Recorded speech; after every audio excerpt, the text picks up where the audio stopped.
दोस्तों नमस्कार। बिहार सरकार में पूर्व मंत्री रह चुके मुकेश साहनी के पिता जीतन साहनी के देर रात उनके घर में घुसकर कुछ अज्ञात लोगों ने उनका उनका मर्डर कर दिया और उनके मर्डर करने का पीछे का राज अभी तक पता नहीं चला है। लेकिन 16 तारीख को सुबह ही पता चलता है कि मुकेश साहनी वीआईपी सुप्रीमो के पिता जीतन साहनी का कुछ अज्ञात लोगों ने मर्डर कर दिया और उनके घर में घुस के वहाँ का डीएसपी का कहना है कि उनके घर में चोर कुछ चोरी के मामले के लिए आए थे और वो जगह थे। उनका विरोध करने के बाद उनके ऊपर प्रहार करके उनको चाकू से गोद-गोद कर उनको मार दिया गया और उनका शरीर का जो शव था छिन-विछिन इधर-उधर कर दिया गया। और सुबह लोगों को जब पता चला कि मुकेश साहनी के घर पर अटैक किया गया है और उनके उनके पिता पिता को मार दिया गया है, तो वहाँ पर सुबह-सुबह प्रशासन जाती है और प्रशासन इस मामले की छानबीन करने में लगती है और वहाँ के आस-पड़ोस के लोग जितने भी थे वो जुड़ते हैं, तो पता चलता है कि मुकेश साहनी के पिता जो जीतन साहनी थे उनका मर्डर हो गया है और रात में कुछ अज्ञात लोगों ने उनको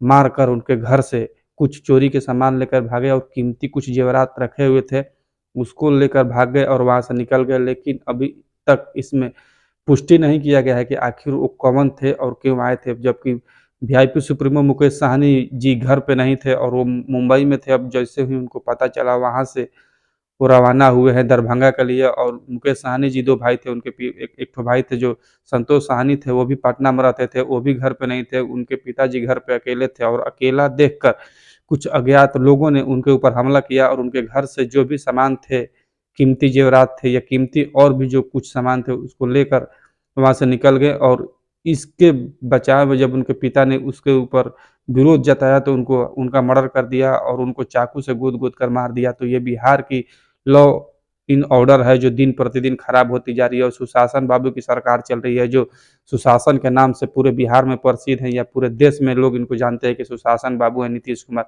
लेकिन जब से लोकसभा चुनाव खत्म हुए हैं तब से बिहार में आए दिन घटनाएं बढ़ती जा रही है। कभी कहीं किसी की बहन बेटी का रेप कर दिया जा रहा है, तो कहीं किसी का मर्डर कर दिया जा रहा है। आज एक ऐसा दिन है कि जहाँ पर पूर्व मंत्री के पिताजी को ही मार दिया गया और जब उनके पिताजी को मारा गया तो सुबह जब पता चला तो सभी नेताओं ने अपने-अपने ट्विटर हैंडल से ट्वीट करना चालू कर दिया और मीडिया के सामने आकर दिखावा करने लगे कि इसका बदला लिया जाएगा। सम्राट चौधरी जो दूसरे राज को जंगल राज बोला करते थे, लालू जी के राज को वो बोलते थे कि अगर लालू जी जीत के आ जाएँगे तो जंगल राज पार्ट 2 चालू हो जाएगा। लेकिन अब सम्राट चौधरी कहाँ है? सम्राट चौधरी तो यहाँ बयान तो दे दिए हैं कि अगर इस बार हम बदला लेके रहेंगे, लेकिन सम्राट चौधरी से कुछ होता नहीं है। केवल वो अपना बड़बोले के लिए जाने जाते हैं और उनका केवल भाषा ही अलग है, वो केवल बोलते हैं और कुछ करते नहीं हैं। लेकिन इस तरह से अगर बिहार में जो नेता हैं, जिनके देख-रेख में बिहार चल रहा है, अगर उनका परिवार सुरक्षित नहीं रह रहा है, तो बताइए आम जनता का परिवार किस तरह बिहार में सुरक्षित रहेगा और आम जनता कैसे सुरक्षित रहेगी?